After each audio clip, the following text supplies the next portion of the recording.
चलिए सभी को राधे राधे। उम्मीद करते हैं कि आप लोग अच्छे होंगे। आज हम लोग बिहार एक परिचय बुक का नेक्स्ट सीरीज में लेकर आए हैं और आप लोग का स्वागत है। यह बुक आपकी ऑब्जेक्टिव बुक है। इस बुक में हम बीपीएससी एईडीओ एग्जाम के लिए ऑब्जेक्टिव करा रहे हैं।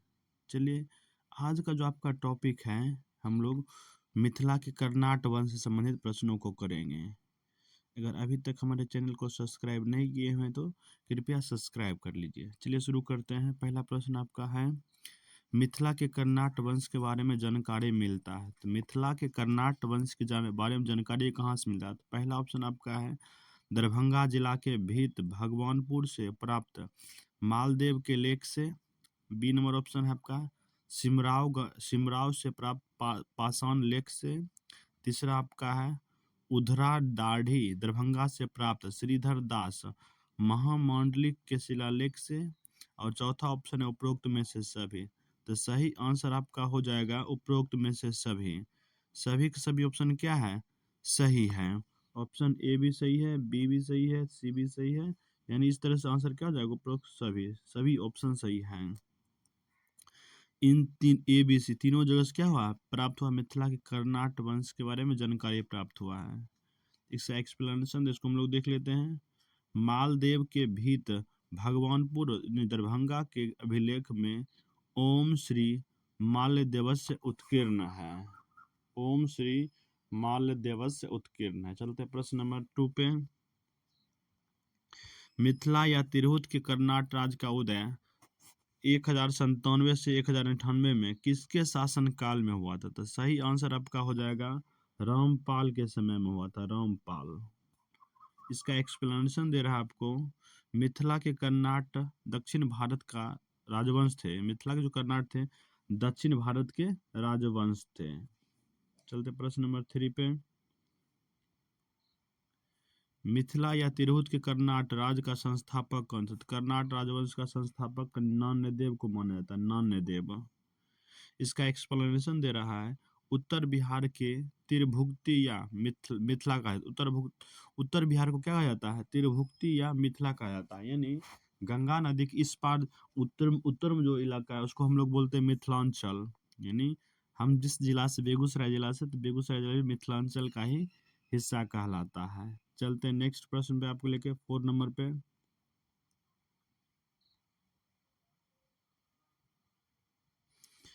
मिथिला के कर्नाट वंश के शासकों की राजधानी कहाँ थी? मिथिला के कर्नाट वंश के शासकों की जो राजधानी थी सिमरावगढ़। मिथिला के कर्नाट वंशों की राजधानी कहाँ थी? सिमरावगढ़। एक्सप्लेनेशन दे रहा है। यह आधुनिक नेपाल में स्थित है। यानी सिमरावगढ़ अब नेपाल में चला गया है। चलते प्रश्न नंबर 5 पे।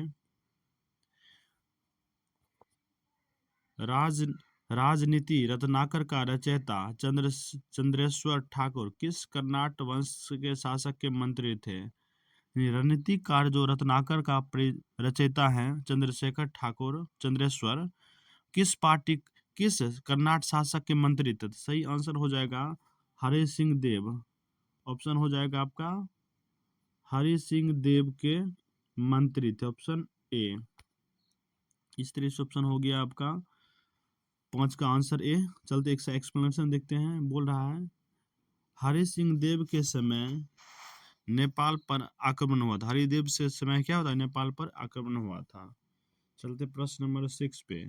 मैथिली की प्रथम पुस्तक वर्ण रत्नाकर की रचना किसने किया था? वर्ण रत्नाकर की रचना जो किए थे ज्योतिश्वर ठाकुर के थे। ज्योतिश्वर ठाकुर वर्ण रत्नाकर की रचना किए थे। प्रश्न नंबर चलते 7 पे।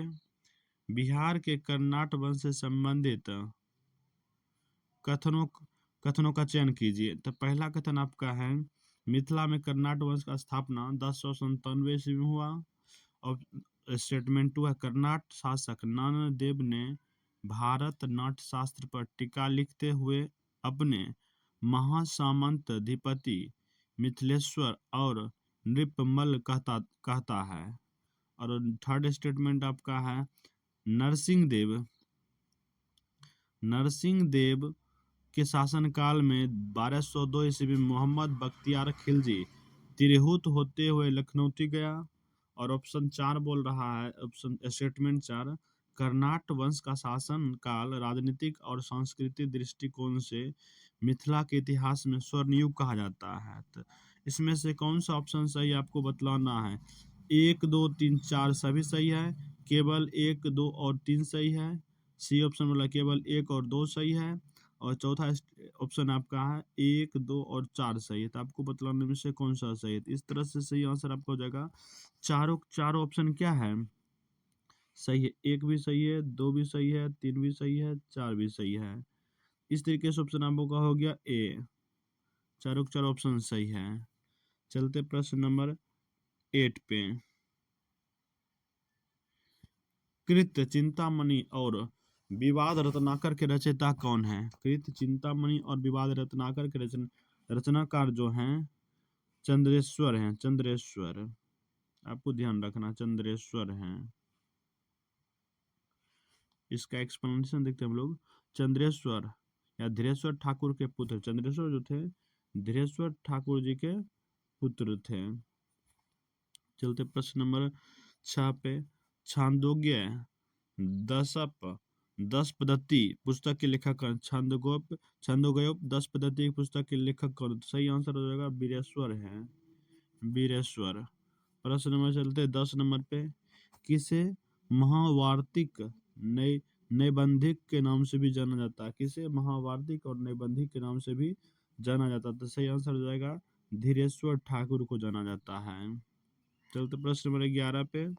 कर्नाट वंश का अंतिम शासक कौन था। तो कर्नाट वंश जो अंतिम शासक कहलाते हैं हरि सिंह कहलाते हैं। यह प्रश्न बहुत बार पूछा गया आपका, आपको ध्यान में रखना। कर्नाट वंश का अंतिम शासक हरि सिंह और प्रथम संस्थापक कौन थे। तो नान्यदेव। चलते प्रश्न नंबर आपको 12 पे लेके।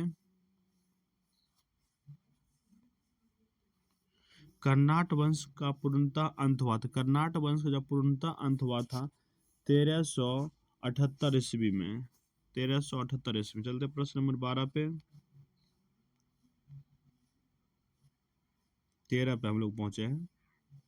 13 नंबर प्रश्न आपसे बोल रहा है, बिहार में किसके समय में पंजी प्रबंधन का विकास हुआ था। पंजी प्रबंधन का विकास किसके समय था। सही आंसर हो जाएगा कर्नाट वंश के समय क्या होता, पंजी प्रबंधन का विकास हुआ। तो पंजी प्रबंधन का विकास हुआ था कर्नाट वंश के ही समय हुआ था। चलते प्रश्न नंबर 14 पे। तिब्बती इतिहासकार धर्म स्वामी तिरहुत आया था। तिब्बती इतिहासकार धर्म स्वामी तिरहुत आए थे। तो सही आंसर हो जाएगा 1234 ईस्वी, 1234 ईस्वी में आए थे। प्रश्न में चलते 15 पे। बख्तियार खिलजी के आक्रमण के समय कर्नाट राज्य पर किसका शासन था। तो जब बख्तियार खिलजी का आक्रमण हुआ था तो उस समय कर्नाट वंश के जो शासक थे नरसिंह देव थे, नरसिंह देव। चलते प्रश्न नंबर 16 पे। तुर्क सेनापति तुगरिल तुगन द्वारा मिथिला पर आक्रमण की चर्चा करने वाला विदेशी यात्री कौन था। सही आंसर हो जाएगा आपका डी, बी और सी दोनों। देखिए धर्म स्वामी ने भी चर्चा किया है, मुल्ला तकिया ने भी क्या किया, चर्चा की है। मुल्ला तुकिया ने चर्चा किया है। इस तरीके से तुर्क सेनापति तुगरिल द्वारा मिथिला पर आक्रमण की चर्चा करने वाला विदेशी यात्री दो है, धर्म स्वामीन है और मुल्ला तकिया है। चलते प्रश्न नंबर 17 पे।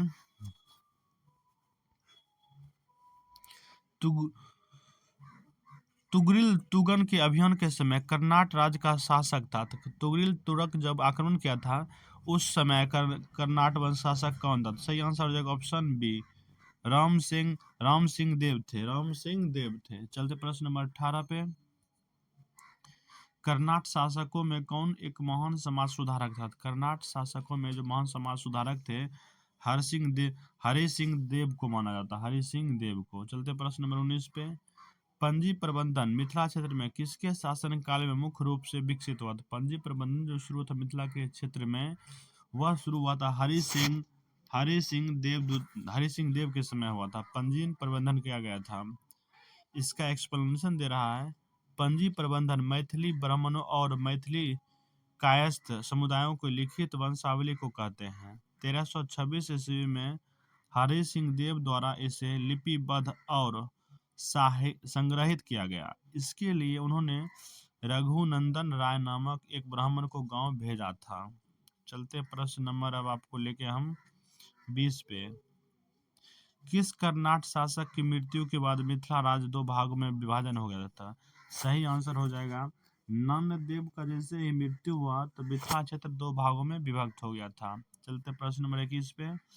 किस शासक ने भारत के नाट्य शास्त्र पर टिप्पणी लिखा था? नाट्य शास्त्र पर टिप्पणी लिखने वाला शासक थे नंददेव।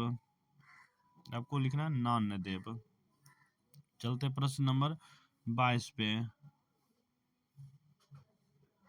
किसके अनुसार गंगदेव ने अपनी राजधानी दरभंगा में हस्तांतरित किया था? तो दरभंगा में अपनी राजधानी हस्तांतरित करने वाला मुल्ला तकिया के अनुसार मुल्ला तकिया कहते हैं गंगदेव ने अपनी राजधानी क्या किया था? दरभंगा हस्तांतरित कर लिया था। चलते प्रश्न नंबर 23 पे। हरि सिंह देव को किसने पराजित कर मिथिला के कर्नाट वंश की सत्ता को समाप्त कर दिया? मिथिला के कर्नाट वंश की सत्ता समाप्त किया था गियासुद्दीन तुगलक ने समाप्त कर दिया था। चलते प्रश्न नंबर 24 पे। मिथिला के कर्नाट प्रशासन संबंधी सत्य तथ्य का चयन कीजिए। इनमें से मिथिला कर्नाट वंश से संबंधित कौन सा प्रश्न सही है आपको बतलाना है। पहला आपका है गंगदेव ने गांव के हिसाब किताब से रखने के लिए पटवारी प्रणाली की स्थापना की। यह कथन भी आपका सही है। ऑप्शन 2 है स्टेटमेंट। वीरेश्वर हरि सिंह देव का वीरेश्वर का हरि सिंह देव का प्रधानमंत्री था। ये भी स्टेटमेंट सही है। ऑप्शन सी आपका है क्रमदित्य कर्नाट राजा राम सिंह के मंत्री थे। यह स्टेटमेंट भी आपका क्या है? सही है। और चौथा स्टेटमेंट है श्रीधर नान्यदेव के मंत्री थे। श्रीधर भी क्या थे? नान्यदेव के मंत्री थे। इस तरह से आंसर हो जाएगा इनमें से सभी 1 2 3 4 स्टेटमेंट क्या है? सही है। चलते प्रश्न नंबर 25 पे। कर्नाटकालीन संस्कृति जीवन के संबंध में कौन सा कथन सत्य है? तो आपको सत्य कथन बतलाना है। 5 कथन दे रखा है।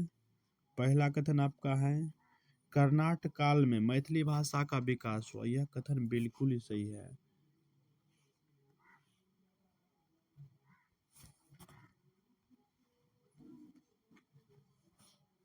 ऑप्शन 2 आपका है पद्मनाथ दत्त ने मैथिली व्याकरण का एक महत्वपूर्ण विद्यालय आरंभ किया। थर्ड स्टेटमेंट आपका है ओ मैली के अनुसार मिथिला का इतिहास साहित्य और शिक्षा के विलासितापूर्ण आनंद में तल्लीन दरबार में इर्द गिर्द केंद्रित है। ऑप्शन 4 नंबर स्टेटमेंट है श्रीधर दास का साधु कृति कर्णामृत कर्नाट काल का महत्वपूर्ण संकलन था।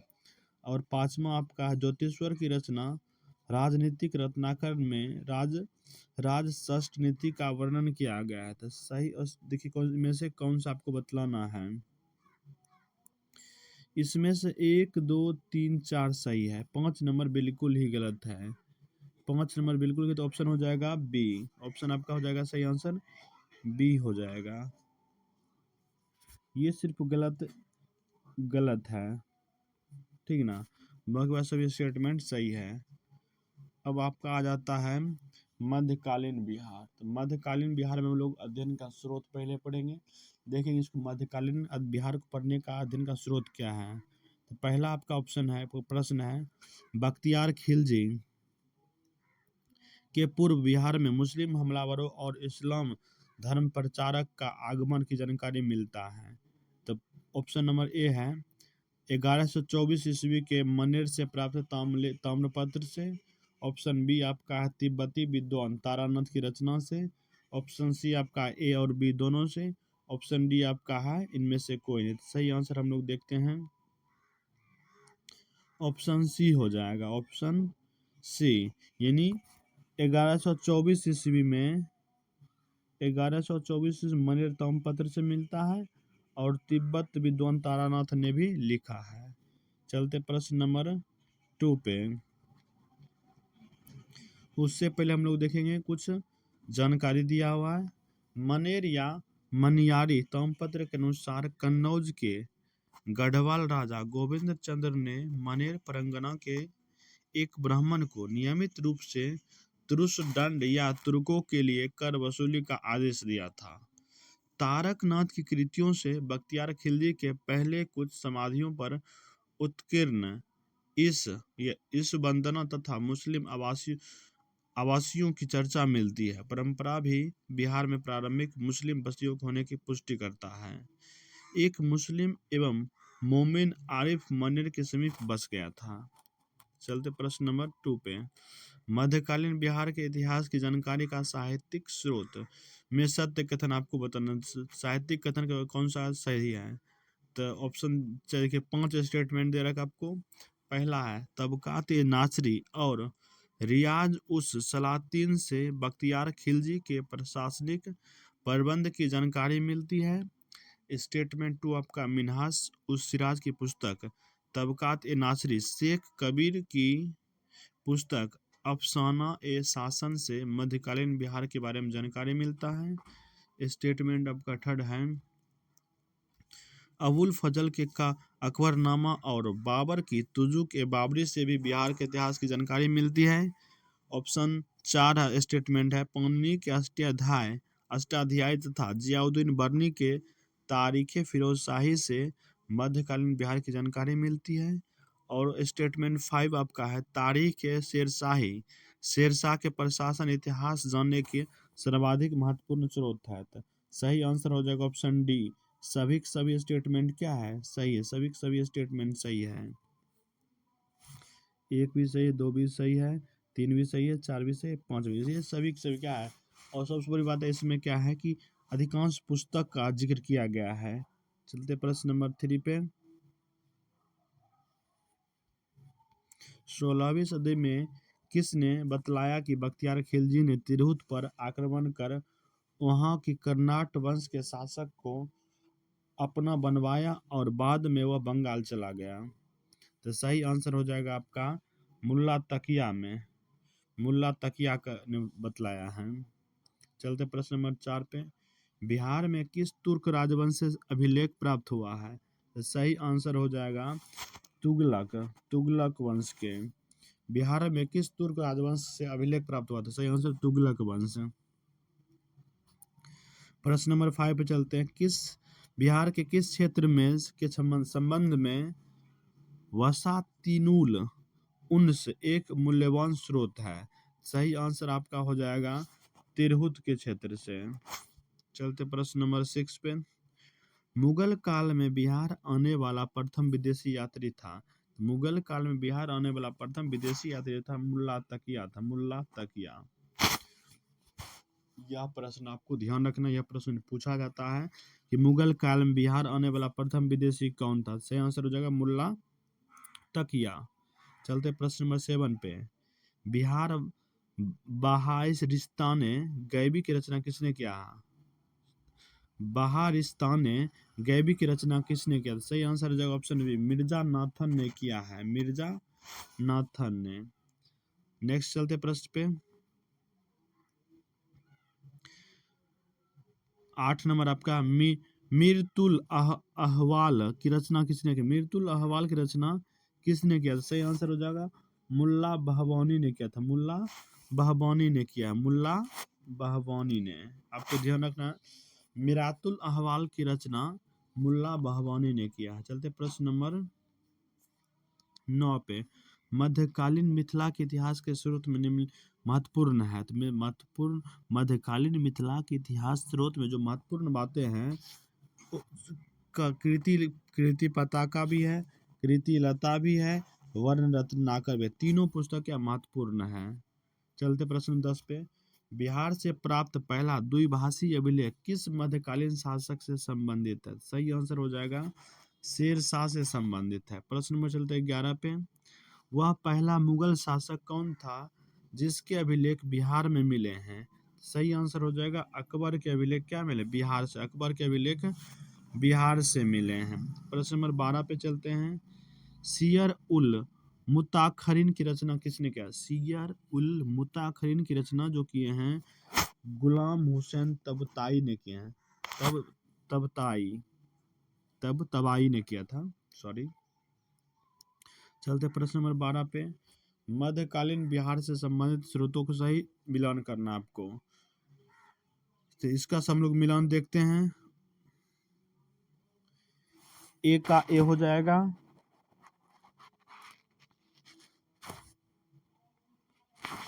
ए का ए, 2 का 3 और 3 का 4, डी का 5 और ई का 2। यानी रियाज उस सलातीन अब्बास सरवानी की है, तारीख शेर शाही रिज्क कुलाह की है, सी वाकियाते मुस्ताकी जो है इख्तिसाना देहलवी की है, और वसातिनुल उस्न जो है गुलाम हुसैन सलीम की है। इस तरीके से ऑप्शन नंबर आपका हो जाता है ए। चलते प्रश्न नंबर आपको लेके 14 पे। मुल्ला बहवानी यात्री थे। मुल्ला बहवानी कहाँ के? मुल्ला बहवानी जो ईरान के यात्री थे। एक्स का एक्सप्लेनेशन दे रहा है। मुल्ला बहवानी की यात्री वृत्तांत से आधुनिक बिहार के बारे में जानकारी मिलता है। आपको ध्यान रखना, मुल्ला बहवानी से यात्रा की जानकारी मिलता है बिहार की। वर्तमान बिहार क्षेत्र के लिए बिहार नाम सर्वप्रथम किस रचना में मिलता है? तो सही आंसर हो जाएगा आपको ए, तबकाते नासरी से मिलता है बिहार की जानकारी सर्वप्रथम। चलते प्रश्न नंबर 16 पे। बिहार के जनजातीय क्षेत्र के लिए झारखंड शब्द का प्रयोग पहली बार हुआ। तो बिहार के क्षेत्र जनजातीय के लिए झारखंड शब्द का प्रयोग हुआ पहली बार हुआ है 13वीं शताब्दी में। चलते नेक्स्ट प्रश्न पे। चलिए खत्म होता है यहाँ से। आपको आधुनिक मध्यकालीन बिहार के स्रोत हम लोग देख चुके हैं। हम लोग नेक्स्ट क्लास में अब पढ़ेंगे यहाँ से आगे बिहार में मुस्लिम गतिविधियों का आरंभ हम लोग नेक्स्ट क्लास में देखेंगे। जुड़े रहने के लिए धन्यवाद और लाइक सब्सक्राइब जरूर कीजिए।